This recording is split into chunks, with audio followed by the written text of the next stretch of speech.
Good morning all of you. Good morning. बेटा, जैसे कि हम पैसिव वॉइस कई दिनों से पढ़ा रहे हैं, एक टेंस का एक दिन में पैसिव वॉइस बनाते हैं। तो आज हम आप लोगों को past continuous tense, blackboard पे लिखा है, आप ध्यान से देखिए, लिखा है पास्ट कॉन्टिन्यूअस टेंस।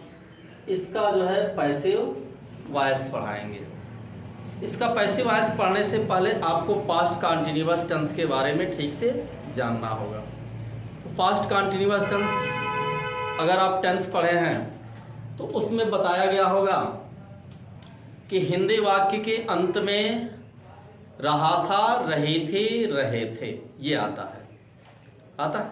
जैसे मैं मैदान में क्रिकेट खेल रहा था, बच्चे सड़क पर दौड़ रहे थे, अध्यापक कमरे में अंग्रेजी पढ़ा रहा था।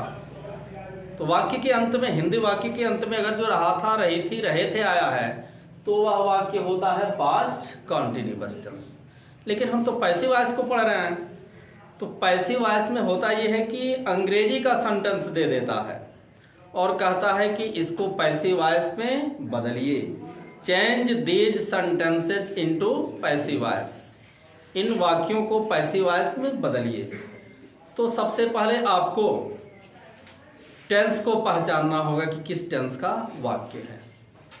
तो इसके लिए हम क्रिया को ही देखते हैं। क्रिया को हम जब देखेंगे तो क्लियर हो जाएगा कि वाक्य किस टेंस का है।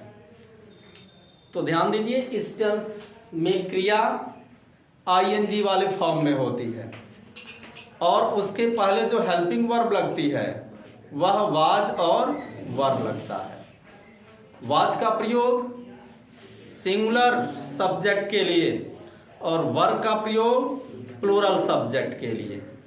आई के साथ भी वाज का प्रयोग करते हैं, जबकि यू और वी के लिए वर का प्रयोग करते हैं।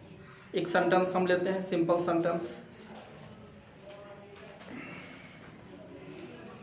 ही वाज प्लेइंग फुटबॉल या क्रिकेट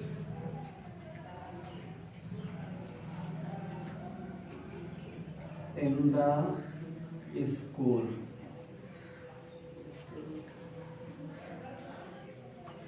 लिखा है कि he was playing cricket in the school. School का जो प्ले ग्राउंड होता है, छुट्टी के बाद बच्चे जो है प्ले ग्राउंड में, स्कूल में जो है अपना क्रिकेट खेलते हैं। तो लिखा गया है कि ही वॉज प्लेइंग क्रिकेट, वह क्रिकेट खेल रहा था। कहाँ खेल रहा था? इन द स्कूल, स्कूल में।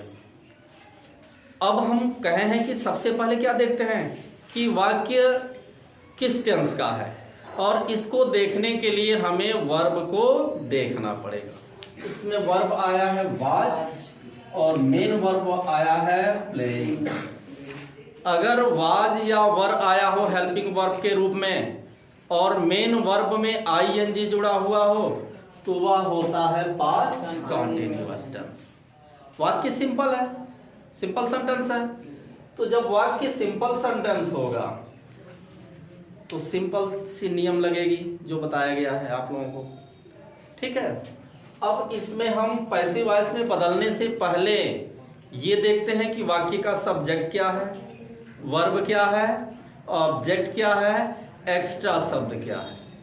चलिए देखते हैं। वाक्य का सब्जेक्ट है ही, वर्ब है प्लेइंग, ऑब्जेक्ट है क्रिकेट और एक्स्ट्रा शब्द है इन द स्कूल। अब हम जब पैसिव वॉइस में इसको बदलेंगे तो ये ध्यान में रखना चाहिए कि हम पैसिव वॉइस में किस सहायक क्रिया का प्रयोग करेंगे। जैसे प्रेजेंट इंडेफिनिट टेंस का एक्टिव वॉइस है तो उसको जब पैसिव वॉइस में बदलते हैं तो helping verb is, are, am का प्रयोग करते हैं। प्रेजेंट कॉन्टिन्यूअस टेंस का वाक्य होता है तो पैसिव वॉइस में जब बदलते हैं तो उसमें इज, बिंग, आर, बिंग और एम बिंग का प्रयोग करते हैं। प्रेजेंट परफेक्ट टेंस में वाक्य है तो क्या करते हैं, उसमें हेल्पिंग वर्ब पैसिव वॉइस से बनाते हैं तो helping verb has been, have been का प्रयोग करते हैं। और फिर उसके बाद से present perfect continuous tense, past perfect continuous tense, future perfect continuous tense और फ्यूचर कंटिन्यूअस टेंस का पैसिव वॉइस नहीं बनाते हैं, उसका पैसिव वॉइस बनता ही नहीं है। अब हम चलते हैं पास्ट में। तो पास्ट इंडेफिनिट टेंस का अगर जो वाक्य होता है एक्टिव वॉइस का, और जब हम उसको पैसिव वॉइस में बदलते हैं तो क्या लिखते हैं? हेल्पिंग वर्ब, क्या लिखते हैं? वाज वर्ब का प्रयोग करते हैं। आप अपने दिमाग को कंस्टेंट कीजिए और दिमाग कंस्टेंट करके समझिए, वाज वर्ब का प्रयोग करते हैं। इतना जल्दी आप लोग भूल गए। लेकिन जब पास्ट कंटिन्यूअस टेंस का वाक्य होता है उसको हम पैसिव वॉइस में बदलते हैं तो हेल्पिंग वर्ब वाज के साथ बिंग जोड़ देते हैं, वर्ब के साथ बिंग जोड़ देते हैं। ठीक है, चलिए इसमें किस सहायक क्रिया का प्रयोग करेंगे? वाज वर्ब और फिर प्लस बिंग, BEING। ये सहायक क्रिया है जो पैसिव वॉइस के सब्जेक्ट के साथ लगता है। देखो बेटा, अब इसके पहले तो मैं बता चुका हूं जो नियम सामान्य से नियम है। आप प्रेजेंट इंडेफिनिट टेंस का जब पैसिव वॉइस देखेंगे मेरे YouTube चैनल पे तो उसमें सारा नियम लिख दिया गया है, उसी नियम का यूज करेंगे और उस नियम का यूज करके हम इसको पैसिव में चेंज कर लेंगे। चलिए, नियम क्या है? पहला नियम है कि एक्टिव के कर्म को पैसिव में कर्ता बना लेते हैं। तो ये क्रिकेट कर्म है, इसको कर्ता के स्थान पे लिख देंगे क्रिकेट।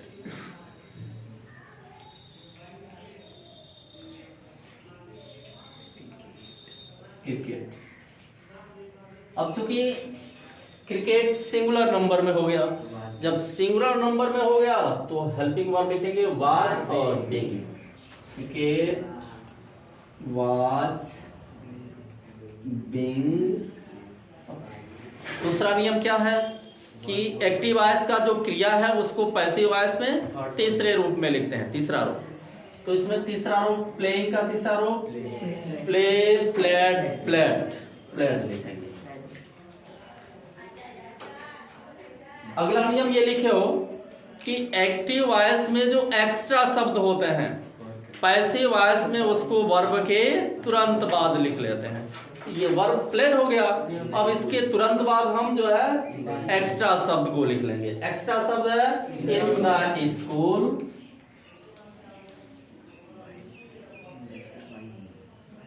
और अगला नियम यह है कि एक्टिव वॉइस का जो सब्जेक्ट है पैसिव वॉइस में उसको ऑब्जेक्ट के स्थान पे लिखते हैं और उसके पहले बाई का प्रयोग करते हैं। तो लिखेंगे बाई, ही है तो हिम में बदल जाएगा। ओके, एक्टिव वॉइस है he was playing cricket in the school और इसका पैसिव वॉइस हो गया cricket was being played in the school by him.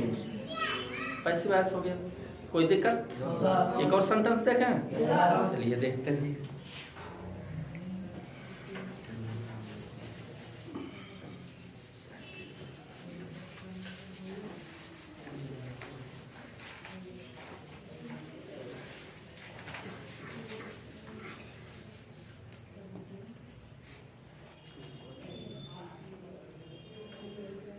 Raju was eating sweets in the market.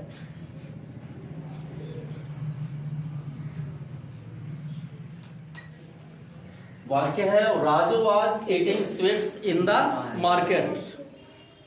Active voice का वाक्य है। किस टेंस का है? पास्ट कंटीन्यूअस टेंस का। कैसे पास्ट कंटीन्यूअस टेंस का है? क्योंकि वाज आया हेल्पिंग वर्ब और मेन वर्ब में आईएनजी आया है। क्लियर है? अब इसमें कर्ता क्रिया कर्म को छांटेंगे। इस वाक्य में कर्ता है राजू, क्रिया है ईटिंग, कर्म है स्वीट्स, एक्स्ट्रा शब्द है इन द मार्केट। नियम वही लगाते हैं, उस नियम का पालन करते हुए इसको पैसे में बदलते हैं। पहले हम क्या लिखेंगे? स्वीट्स को, क्योंकि ये एक्टिव वॉइस का कर्म है। स्वीट्स, स्वीट्स सिंगुलर नंबर है या प्लूरल नंबर है? प्लूरल है। स्वीट रहता तो सिंगुलर नंबर रहता, स्वीट्स हो गया तो ये प्लूरल नंबर हो गया। जब ये प्लूरल हो गया तो हेल्पिंग वर्ब लगाएंगे वर और बीइंग। स्वीट्स वर बीइंग, क्रिया का तीसरा रूप, इट का तीसरा रूप ईटन, एक्स का शब्द इन द मॉर्निंग, मार्केट है, बाई राजू।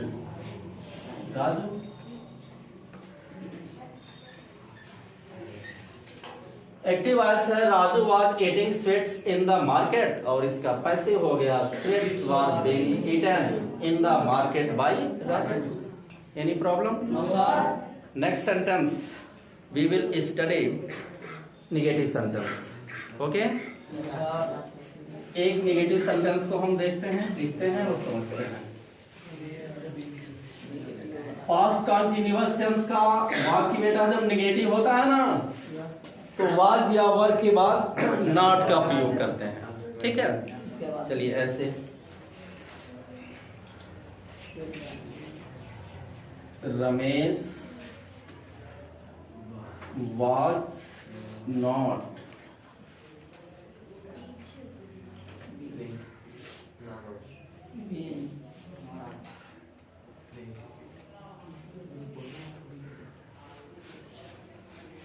playing cricket। वाक्य है Ramesh was not playing cricket, Ramesh cricket नहीं खेल रहा था।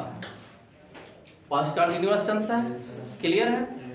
इसमें सब्जेक्ट है रमेश, वर्ब है प्लेइंग, ऑब्जेक्ट है एक्स्ट्रा शब्द नहीं। तो पैसिव जब बनाएंगे तो ध्यान देना, जिस तरह से वाज के बाद नॉट आ गया है, तो पैसिव वॉइस में भी वाज या वर के बाद नॉट आएगा और फिर बीइंग उसके आगे आएगा। ठीक है, चलिए क्रिकेट को हम कर्ता के स्थान पे लिखते हैं। क्रिकेट, क्रिकेट एक वचन है तो वाज, और यहीं पे नॉट और फिर बीइंग, क्रिया का तीसरा रूप प्लेड, एक्स्ट्रा शब्द नहीं है तो लिखेंगे फिर बाई रमेश।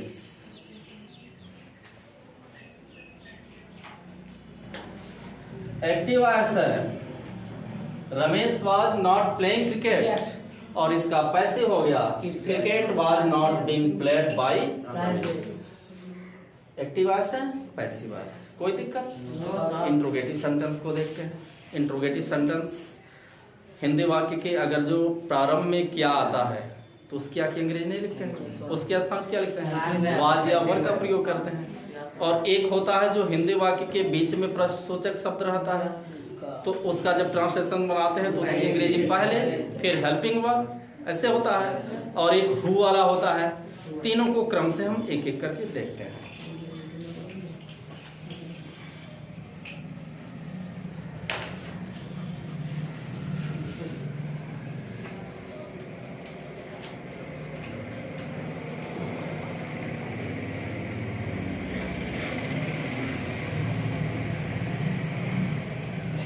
Were you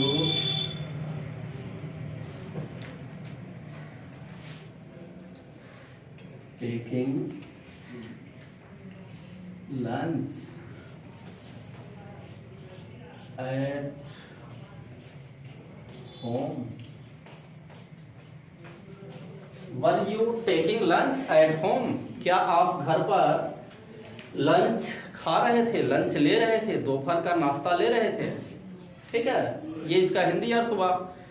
अब इसमें देखिए सबसे पहले वर आया है, फिर सब्जेक्ट आया है, तो पैसिव वॉइस में भी सेम पैसिव वॉइस का जो हेल्पिंग वर्ब होता है वो आएगा, फिर सब्जेक्ट आएगा जो सब्जेक्ट होगा, और फिर बिंग आएगा। इसमें सब्जेक्ट है यू, वर्ब है टेकिंग, ऑब्जेक्ट है लंच, एट होम एक्स्ट्रा सब। ठीक है, तो इसका पैसिव का अब सब्जेक्ट क्या होगा? एक्टिव का ऑब्जेक्ट, एक्टिव का ऑब्जेक्ट है लंच, लंच सिंगुलर नंबर में है तो लिखेंगे वॉच, क्या लिखेंगे वॉच, फिर उसके बाद से लिखेंगे लंच, वॉच लंच, और फिर लिखेंगे बिंग, क्रिया का तीसरा रूप टेकन, एक्स्ट्रा सब लिखेंगे एट होम, बाय एक्टिव का यू है तो यू ही हो जाएगा। Active answer were you taking lunch at home, और इसका पैसिव वॉइस हो गया was lunch being taken at home by you. Any problem? बीच में जो आता है हिंदी वाक्य के बीच में क्वेश्चन वर्ड आता है ना, तो उसका जब ट्रांसलेशन बनाते हैं तो पहले लिख लेते हैं उसकी अंग्रेजी, फिर हेल्पिंग वर्ब लगाते हैं। तो देखते हैं इसको ध्यान से, इसको कैसे बनाएंगे हम।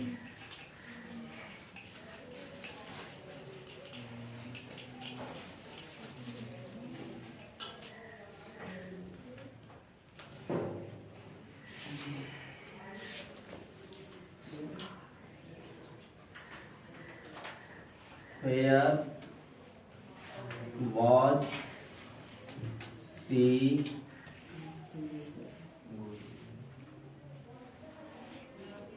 eating mangoes?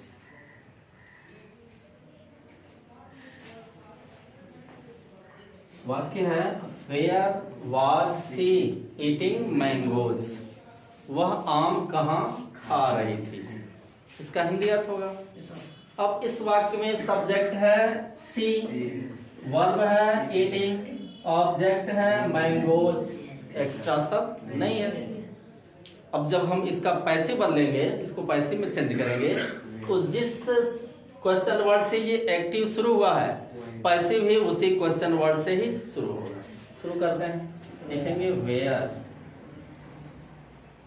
वेयर, फिर सहायक क्रिया लिखेंगे, लेकिन ध्यान दीजिए एक्टिव का ये जो ऑब्जेक्ट है मैंगोज है, प्लूरल है, बहुवचन में है, इसलिए हेल्पिंग वर्ब लगाएंगे वर्ब, वेयर वर्ब, फिर कर्ता को लिखेंगे मैंगोज, और फिर बिंग, क्रिया का तीसरा रूप ईटन बाय सी है, बाय हर, सी रहेगा ना तो ऑब्जेक्टिव किस में जाएगा, तो क्या हो जाएगा हर हो जाएगा। एक्टिव आंसर है where was she eating mangoes, और इसका पैसिव हो गया where mangoes been eaten by her, ये एक्टिव और ये पैसिव। आ रहा समझ में? ओके, अच्छे बच्चे हो। अब इसके बाद मैं हु शब्द, हु जो वर्ड होता है उससे शुरू होने वाला जो इंट्रोगेटिव सेंटेंस होता है, उसको हम पैसिव वॉइस में कैसे बदलेंगे देखते हैं।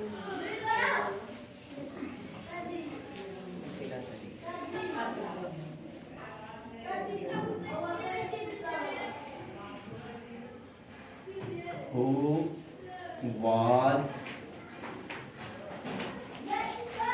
playing cricket?